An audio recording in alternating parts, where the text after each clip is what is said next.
Another person who went for vetting today is the Vice President, Dr. Bawumia. One of his spokespersons is Miracles Abuaji, Dennis Miracles Abuaji. He's a former municipal chief executive. You're welcome to Eyewitness News. Miracles, can you hear me? Yes, Omar, I can hear you. Great. So the question is, the newspaper said the aspirants were going for grilling. Was your boss grilled today? I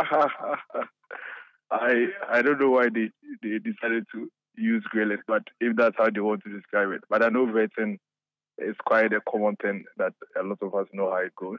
It's the platform to really interview aspirants and ascertain how they qualify to even run for the positions that they want to stand for. I think it's a common practice. It's a standard activity that happens in several other places, not just the NPP presidential primaries. And the vice president subjected himself to the process of that. At the end of the day, what was his assessment of his own performance and what was his assessment of the whole exercise? I think vetting is not necessarily one that you mark yourself as to how you perform in terms of oratory or delivery. It's just to ascertain your level of qualifications.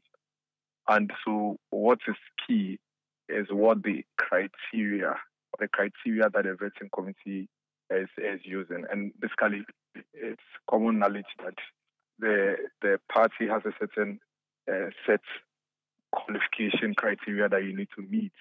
Of course, you cannot be a CPP member and come and file to run for the flagbearer of the NPP. And so that needs to be ascertained at a vetting.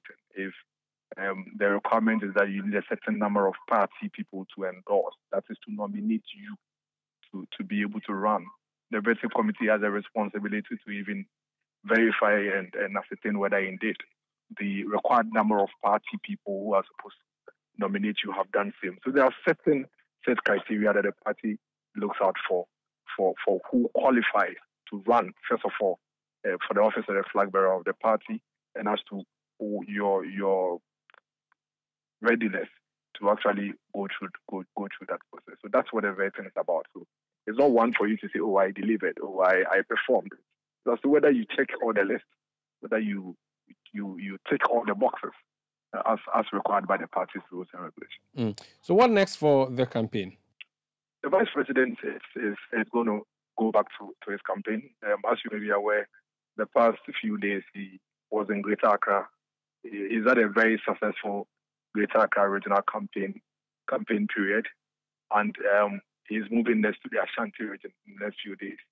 And then we continue in the Ashanti region to engage the party people at the various levels to let them know why he believes he's the best qualified party person to lead our party into election 2024. So that's what is next, Ashanti region.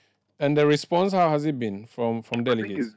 It's been quite overwhelming, and Umar, I'm sure you've been following.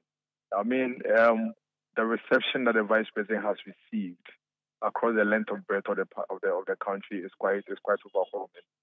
In the Greater Accra, it was even more like a carnival in most of the constituencies that were visited, and people are not hiding their level of support for the vice president. They are showing open support for the vice president, and that's even more encouraging. And that also encourages the vice president to know that, okay, he is not in this alone, and that the people that he wants to lead are actually ready for his leadership, and it's quite inspiring. And that is spurring him on even more into the other regions. Wish you all the best, and thank you for speaking to us tonight. Thank you, Mario. That's the Honorable Dennis Miracles Abuaji. He's former MCE and a member of the campaign team of Dr. Bawumia, one of the spokespersons.